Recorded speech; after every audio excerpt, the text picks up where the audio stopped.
So, syempre kumain na kami.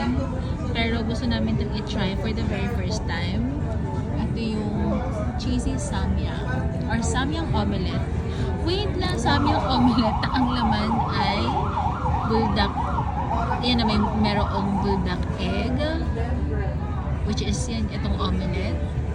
At merong kasamang sliced cheese sa labas. So, sa labas din natin.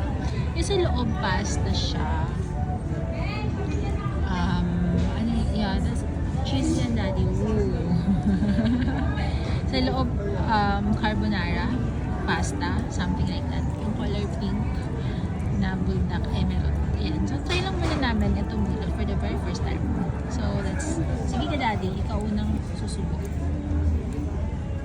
Subo. Hiwa. Ayan. Tingnan natin yung magiging reaction. Pero susunod ibang flavor naman.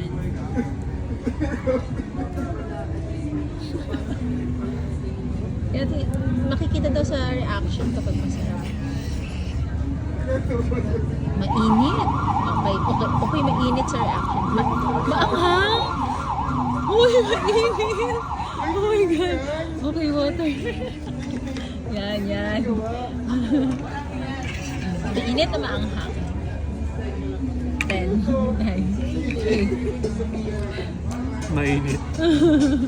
Pero how's the lasa? Yeah. Sarap. Okay. Yeah. Sakay masarap. Maanghang. Kasi ang sinabi ko lang sa level ng spiciness is, kasi meron silang choices. Pwedeng mild, spicy, hot, tsaka hell. Ayan. So, ang sabi ko lang, spicy. Okay. Masarap, daddy.